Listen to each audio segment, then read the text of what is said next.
پاکستان کا دشمن ثابت کیا گیا صرف اس لیے کہ میں نے ان بڑے جاگیرداروں کے آگے سر جھکانے اور اپنا نظریہ بیچنے، بلڈنگیں بنانے، انڈسٹریاں بنانے، ملک کا خزانے سے قرضے لے کے دولت مند بننے سے میں نے انکار کیا۔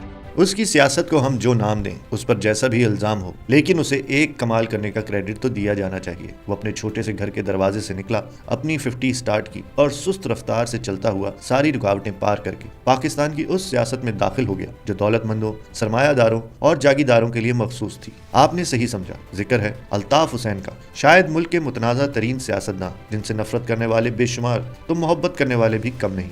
1953 کو کراچی کے ایک بڑے کنبے کے چھوٹے سے گھر میں جنم لینے والے الطاف حسین کے والد نذیر حسین تقسیم سے پہلے کے ہندوستان میں ریلوے کے اسٹیشن ماسٹر تھے اور والدہ خورشید بیگم ایک گھریلو خاتون۔ الطاف حسین کے دادا مولانا مفتی رمضان حسین یو پی کے شہر آگرہ کے مفتی اور جید عالم دین تھے۔ اس خاندان نے ہجرت کے بعد کراچی کو اپنا مسکن بنایا۔ یہ گھرانہ کراچی میں پہلے اے بی سینئر لائنز ایریا اور پھر جہانگیر روڈ کے سرکاری کوارٹر میں آباد رہا، جس کے بعد عزیز آباد کی بستی اس کا ٹھکانہ بنی۔ الطاف حسین نے 1969 میں government boys secondary school jail road سے میٹرک کیا۔ وہ 1970 میں سٹی کالج میں انٹر سائنس کے طالب علم تھے کہ جنگ کے باعث لازمی فوجی سروس کا منصوبہ نیشنل کیڈٹ سروس اسکیم شروع ہو گیا، جس کے تحت ہر میٹرک پاس نوجوان کے لیے 1 سال تک لازمی طور پر فوجی خدمات انجام دینا تھی۔ یوں وہ الطاف حسین بھی اس اسکیم کے لیے بطور کیڈٹ منتخب ہو گئے، جنہیں آگے چل کر اس ادارے کا ناقد اور دشمن گردانا گیا۔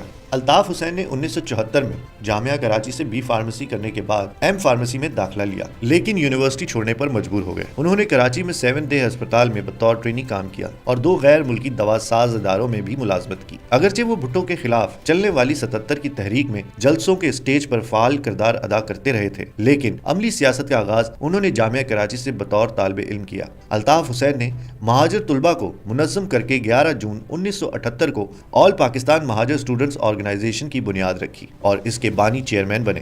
اس تنظیم کو مہاجر طلبہ میں تیزی سے مقبولیت حاصل ہوئی اور طلبہ یونین کے الیکشن میں اس کی کارکردگی مخالفین کو خائف کر گئی۔ اس دور میں جامعات میں تشدد کا سلسلہ شروع ہو چکا تھا، جس کا سامنا الطاف حسین اور ان کی نومولود تنظیم کو بھی کرنا پڑا اور الطاف حسین کو اپنی تنظیم سمیت جامعہ کراچی کو الوداع کہنا پڑا۔ الطاف حسین کو 1979 میں اس وقت کی مارشل لاء حکومت نے بنگلہ دیش میں محصور پاکستانیوں کے حقوق کے لیے آواز اٹھانے پر گرفتار کر لیا۔ ان پر قومی پرچم جلانے کا الزام لگا اور انہیں 9 ماہ قید کی سزا ہوئی۔ اس کے بعد اے پی ایم ایس او کے بطن سے مہاجر قومی موومنٹ نے جنم لیا اور الطاف حسین اپنے ساتھیوں سمیت اپنی تنظیم کا پیغام لوگوں تک پہنچانے میں منہمک ہو گئے۔ اس دوران بشرا زیدی نامی ایک طالبہ کی ٹریفک حادثے میں ہلاکت کے باعث کراچی میں لاسانی بنیادوں پر فسادات پھوٹ پڑے اور پھر ہم کراچی کے معروف نیشنل پارک میں ہزاروں افراد کا مجمع دیکھتے ہیں جو بارش میں بھیگتے ہوئے الطاف حسین کا پرجوش خطاب پورے اہتمام سے سن رہا ہے اور اس کے نعروں سے فضا گونج رہی ہے۔ یہ الطاف حسین اور ایم کیو ایم کی کامیابیوں کا نقطہ آغاز تھا۔ کچھ عرصے بعد حیدرآباد میں ہونے والے بڑے جلسے اور اس جلسے میں شرکت کے لیے جانے والے جلوس پر سہراب گوٹ پر ہونے والی فائرنگ اور ہلاکتوں نے یکایک الطاف حسین کو مہاجروں کا مسیحا بنا دیا۔ فسادات کا یہ سلسلہ وقتاً فوقتاً جاری رہا اور ایم کیو ایم مضبوط سے مضبوط تر ہوتی رہی۔ چنانچہ جب بلدیاتی انتخاب ہوئے تو یہ دیکھ کر خود ایم کیو ایم کے رہنما اور کارکن بھی حیران رہ گئے اور خالصتاً نوجوانوں کی جماعت نے کراچی اور حیدرآباد سے ان شہروں میں اشروں سے سیاست کرنے والی جماعتوں کا مکمل صفایا کر دیا تھا۔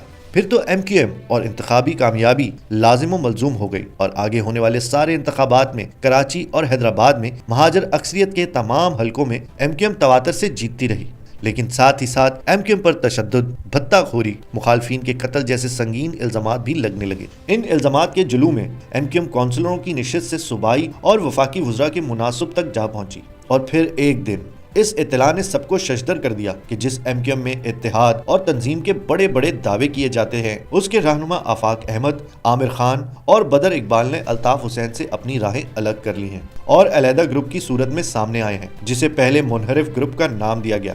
بعد میں اس نے حقیقی کے طور پر خود کو متعارف کرایا۔ اس گروپ کے وجود میں آنے کے بعد کراچی میں وہ آپریشن شروع ہو گیا جسے دنیا 92 کے آپریشن کے نام سے جانتی ہے۔ اس کے شروع ہونے سے قبل ہی الطاف حسین لندن کا راستہ لے چکے تھے۔ لندن میں رہتے ہوئے الطاف حسین نے ٹیلی فونک خطاب کے ذریعے اپنے حامیوں سے جڑے رہنے کا نیا رجحان متعارف کرایا۔ وقت گزرتا گیا، حکومتیں بدلتی گئیں، ایم کیو ایم کبھی حکومت میں شامل ہوتی اور پھر الگ ہو کر اس کے مخالف پر کمر بستہ ہو جاتی۔ پہلے آپریشن کے بعد کراچی کا دوسرا آپریشن بھی دیکھنا پڑا۔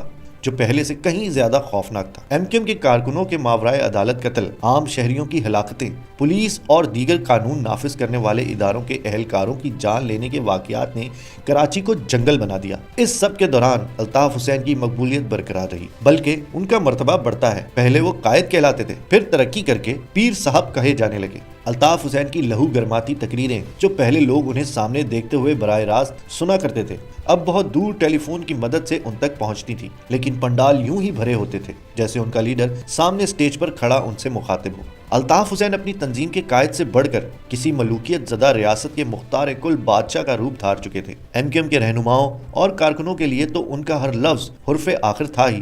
کراچی سمیت شہری سندھ میں بھی انہی کی چلتی تھی، اور جو ہی لندن میں ان کی قیام گاہ سے ہڑتال کا حکم صادر ہوتا، کراچی میں زندگی کا پہیہ رک جاتا تھا۔ الطاف حسین کی اپنی تنظیم پہ مضبوط گرفت اور انہیں مہاجروں کی حاصل شدہ حمایت ہی تھی کہ مہاجر قومیت کا پرچار کرنے والے سیاستدان نے ایک روز اپنی تنظیم کو مہاجر قومی موومنٹ سے متحدہ قومی موومنٹ کر دیا تو کہیں سے کوئی مخالفانہ آواز بلند نہ ہوئی۔ آگے چل کر انہوں نے مہاجر کا لفظ ترک کر کے اردو بولنے والے سندھی کی اصطلاح استعمال کرنی شروع کر دی۔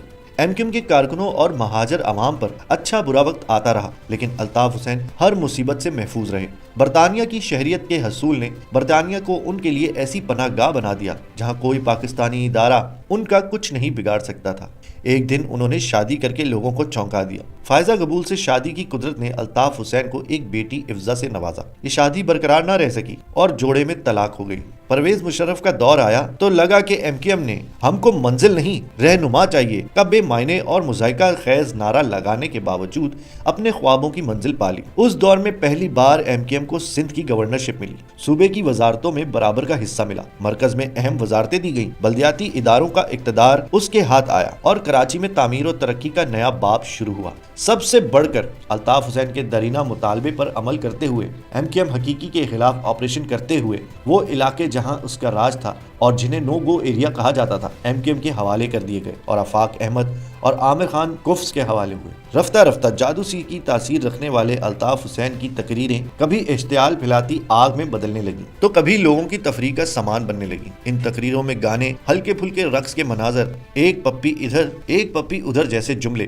دھمکی آمیز فکرے شامل ہوتے اور بڑھتے گئے، جس کی وجہ سے خود مہاجروں میں الطاف حسین کے خلاف رد عمل پیدا ہونے لگا۔ ساتھ ہی حکومتوں اور اداروں میں بھی ان کی مخالفت بڑھتی چلی گئی۔ لندن میں الطاف حسین کے درینہ ساتھی اور ایم کیو ایم کے مرکزی رہنما ڈاکٹر عمران فاروق کے پراسرار قتل اور منی لانڈرنگ کے الزام نے ان کی مشکلاتیں بڑھا دیں، جس نے ان کا غصہ بڑھا دیا۔ پھر کراچی میں ایک اور آپریشن کے آغاز نے ان کے غصے کو مزید شدید کر دیا، جس کے نتیجے میں 22 اگست 2016 الطاف حسین کی ایک تقریر نے گویا پاکستان کی سیاست سے بانی ایم کیو ایم کا باب بند کر دیا، جس سے ایم کیو ایم کو شدید نقصان پہنچا۔ اب یہ ایک کمزور ٹکڑوں میں بٹی ہوئی اور پے در پے انتخابات میں کامیابیوں کے بعد شکست خوردہ جماعت بن گئی۔ آج الطاف حسین لندن میں رہتے ہوئے معذوروں کے حقوق اور 2% طبقے کے محرومیوں کے اپنے پرانے نعرے بھول کر کبھی کسی دیش کی بات کرتے ہیں تو کبھی بھارت سے شہریت کی درخواست۔ آج بانی ایم کیو ایم لندن میں زندگی گزار رہے اور پارٹی کا حال ساری دنیا کے سامنے ہے۔